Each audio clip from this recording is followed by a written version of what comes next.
بسم الله الرحمن الرحيم وبدأ بتعريف الكلمة والكلام لأنه يبحث في هذا الكتاب عن أحوالهما فمتى لم يعرف كيف يبحث عن أحوالهما. بسم اللہ الرحمن الرحیم. تو مصنف رحمۃ اللہ تعالیٰ علیہ نے کلمہ اور کلام کی تعریف سے اپنی کتاب کی ابتدا کی. اس پہ گفتگو کل ہو چکی ہے کچھ. تو ابتدا کلمہ کلام کی تعریف سے کیوں کی؟ کہا کہ اس کتاب کے اندر ان دونوں کے احوال سے بحث کی جائے گی. تو جب تک ان دونوں کی معرفت حاصل نہیں ہوگی تو ان دونوں کے احوال سے کیسے بحث ہو سکتی ہے؟ اتنی بات آپ سمجھے؟ ٹھیک ہے. ایک چیز ذہن میں رکھ لیں کہ یہ جو کہا نا ان احوالہما، ان احوالہما، تو آپ کو بتایا تھا کہ ہما کہہ کر ان لوگوں کے رد کی طرف اشارہ کر دیا جو کہتے ہیں کہ علم نحو کا موضوع کلمہ ہے یا کہتے ہیں کہ علم نحو کا موضوع کلام ہے. تو ان کے رد کی طرف اشارہ کر دیے کہ نہیں، دونوں کے احوال سے بحث کی جاتی ہے تو دونوں علم نحو کا موضوع ہے. رہی یہ بات کہ بھئی علوم کا تمایز وہ تو موضوعات کے تمایز سے ہوتا ہے، موضوع ایک علم ایک، موضوع دو علم دو. تو جب موضوع دو بنا لیے تو علم دو ہونے چاہیے. تو اس کا جواب بھی دے دیا تھا کہ اگر جہت واحدہ ہو تو علم واحد رہتا ہے. موضوع بھلے متعدد اشیاء ہوں لیکن ان کے بیچ جہت واحدہ کی حیثیت سے گفتگو ہو تو وہ علم ایک رہتا ہے. یہ گفتگو کل ہو چکی. ٹھیک ہے. ذہن میں رکھیں کہ یہ جو کہا نا احوالہما، علم کے اندر جو موضوع کے احوال جن احوال سے بحث کی جاتی ہے عوارض ذاتیہ سے بحث کی جاتی ہے. موضوع کے تمام احوال سے نہیں، تمام احوال سے نہیں، عوارض ذاتیہ سے بحث کی جاتی ہے. عوارض ذاتیہ سے بحث کی جاتی ہے. یہ عوارض ذاتیہ کیا ہے؟ توجہ ہے آپ کی؟ عوارض ذاتیہ کیا ہے؟ آپ ذہن میں رکھیں کہ وہ عوارض جن کا لحوق شے کو ذات کے اعتبار سے ہو، جز کے اعتبار سے ہو، ایسے امر خارج کے اعتبار سے ہو جو مساوی ہو کس کا؟ معروض کا. کس کا؟ معروض کا. وہ امور عارضہ جن کا شے کو لحوق اور عروض ذات کی وجہ سے ہو، جز کی وجہ سے ہو، امر خارج مساوی کی وجہ سے ہو. امر خارج ہے مساوی کے ذریعے ہو. یہ تینوں عوارض ذاتیہ ہیں. آپ سمجھ رہے ہو؟ امر خارج اخص، امر خارج اعم، امر خارج مبائن، امر خارج اخص، امر خارج اعم، امر خارج مبائن. اس کے واسطہ سے جن چیزوں کو عروض ہوتا ہے وہ عوارض غریبہ کہلاتے ہیں. توجہ ہے آپ کی نہیں؟ وہ عوارض غریبہ کہلاتے ہیں. علوم میں ان سے بحث نہیں کی جاتی.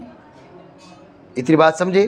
عوارض ذاتیہ اور عوارض غریبہ کے بیچ فرق ملحوظ رہے. دوبارہ سمجھے توجہ سے. کہا کہ جو ہے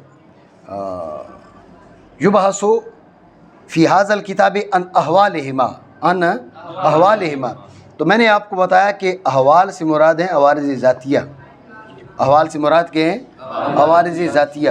عوارض ذاتیہ کس کو، کن امور کو کہا جاتا ہے؟ وہ عوارض جن کا معروض کو لحوق اور عروض ذات کے باعث ہو، جز کے ذریعہ ہو، امر خارج مساوی کے ذریعہ ہو. امر خارج ہے مساوی کے ذریعہ ہو. یہ تینوں ان تین قسم کے عوارض ذاتیہ کہلاتے ہیں. بات سمجھ رہے ہو نہیں؟ بظاہر یوں لگتا ہے کہ عوارض ذاتیہ وہ ہے جن کا عروض لذاتہا ہو، جن کو عروض لذات ہو وہ عوارض ذاتیہ. ایسا نہیں ہے. عروض لذاتہا، لذاتہی یہ بھی عرض ذاتی، لجزئہی عرض ذاتی. باسط تو جو ہے آ کر بھی ادھر باہر رہ گئے ہو. یہ تمہارے دوستوں کی سازش ہے. انہوں نے کہا تھا باسط کو بھیجو باہر. تو عروض لذاتہی تو عرض ذاتی، لجزئہی تو عرض ذاتی، لامر خارج مساون، لامر خارج مساون تو عرض ذاتی، لامر خارج اخصہ،